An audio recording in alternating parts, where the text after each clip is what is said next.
Akhirnya aku nekat lihat ke pojok kamar yang jadi sumber suara tangisan. Dengan bantuan flashlight dari HP, terlihat kalau samar-samar di pojokan kamar ada sesuatu.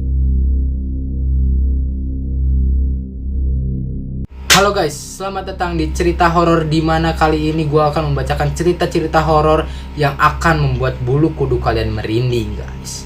Penasaran sama ceritanya? Tonton video ini terus.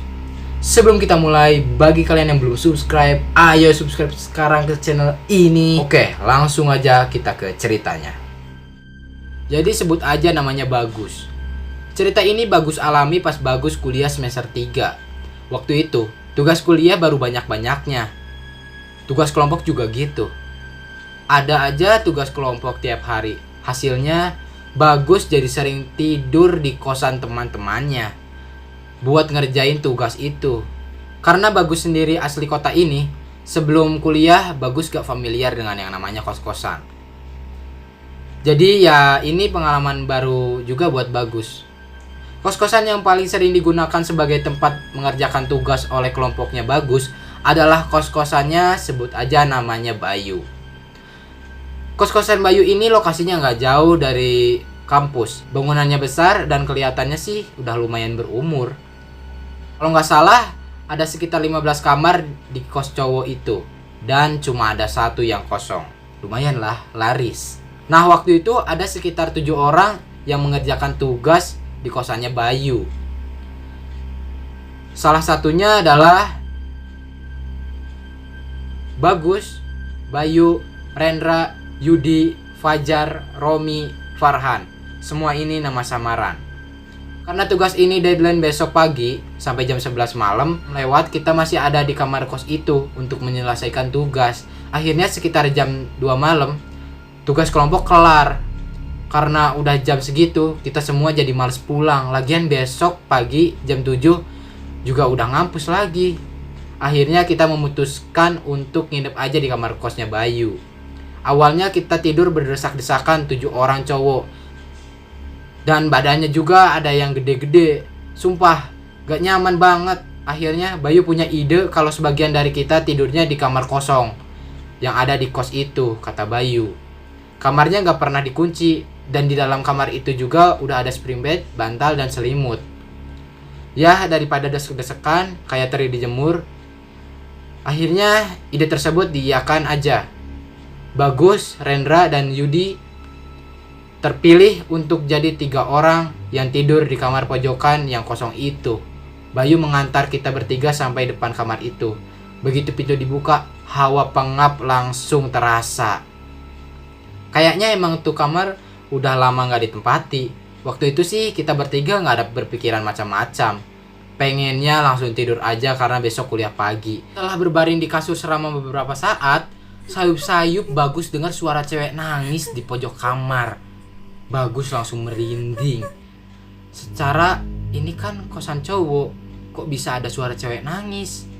Bagus langsung membangunkan Rendra dan Yudi di kiri dan kanannya. Ternyata mereka belum pada tidur. Yah, aku juga denger, kata Yudi. Aduh, syukur. Berarti bukan cuma aku aja. Udah, biarin aja, Rendra berkata pelan sambil berusaha untuk tenang. Boro-boro tenang, bukannya hilang, suara tangis itu makin lama makin kencang dan tangisannya makin lama terdengar makin sedih dan menyayat hati. Bagus berusaha baca doa seingatnya, tapi kok malah seperti kena amnesia. Susah banget mengingat hafalan doa. Akhirnya aku nekat lihat ke pojok kamar yang jadi sumber suara tangisan. Dengan bantuan flashlight dari HP, terlihat kalau samar-samar di pojokan kamar ada sesosok cewek pakai berbaju putih duduk bersandar di tembok. Rambutnya panjang dan kulitnya putih pucat. Sosok cewek itu duduk miring sambil nangis sesungguhnya. Untungnya ya ampun, dia gak menghadap ke arah Bagus dan teman-temannya. Tapi tetap aja aku udah shock setengah mati melihat penampakan tadi. Bagus langsung lari keluar kamar diikuti 2 temannya yang lain yang ternyata juga ngeliat tuh cewek tadi. Tanpa dikomando kita lari sampai keluar bangunan kos, sampai akhirnya kita berhenti di sebuah warung kopi yang letaknya ada di depan bangunan kos. Gak kepikiran deh balik lagi kamar Bayu. Yang penting keluar dulu dari kos-kosannya itu. Lihat kita bertiga yang lari terbirit-birit dengan muka pucat. Pemilik warkop tadi jelas heran. Akhirnya setelah tenang, Bagus menceritakan apa yang kita bertiga lihat tadi. Pemilik warkop gak kaget atau gimana gitu sih. Malah dengan senyum-senyum menebak pasti kamar yang pojokan. Dan akhirnya si bapak tadi cerita tentang riwayat kamar kos tadi. Jadi ternyata itu kos-kosannya si Bayu dulunya adalah kos cewek. Ya kira-kira 15 tahunan. Ya kira-kira 15 tahunan yang lalu ada seorang cewek penghuni kos yang bunuh diri dengan cara minum racun serangga. Konon katanya karena putus cinta. Nah, kamarnya si cewek tadi ya yang di pojokan itu, dan disitulah dia bunuh diri. Sejak itu kos itu sepi, ditinggal penghuninya satu persatu.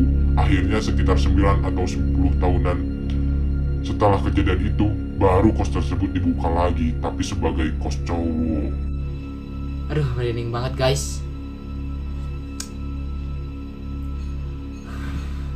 Secara cowok kan agak cuek dan banyak yang gak gampang percaya sama yang begituan. Tapi anehnya, kamar yang di pojokan tadi tetap jarang ada penghuninya. Ya mungkin karena kalau ada yang nempati bakal diliatin sama yang barusan kita lihat tadi. Setelah subuh baru kita bertiga berani masuk kos lagi dan langsung menuju ke kamarnya Bayu. Kita bertiga memutuskan untuk gak cerita macam-macam ke Bayu, takutnya dia jadi takut terus harus cari kos-kosan baru. Biar deh kalau suatu saat dia dapat jackpot ketemu sama yang tadi, tapi semoga enggak. Dan itu adalah terakhir kalinya Bagus main ke kos Bayu, karena beberapa minggu kemudian dia pindah kos, entah karena hantu cewek di kamar pojokan tadi atau karena yang lainnya. Oke guys, gimana tuh tadi ceritanya? Semoga kalian suka dengan kontennya seperti ini. Dan bagi kalian yang belum subscribe, ayo subscribe sekarang ke channel ini. Dan jangan lupa nyalakan loncengnya juga. Jika kalian suka dengan video ini, kalian boleh like video ini. Dan jika kalian tidak suka dengan video ini, kalian boleh dislike. Jika kalian mau mengirimkan cerita-cerita horor lainnya, kalian boleh email ke ini atau ada di deskripsi.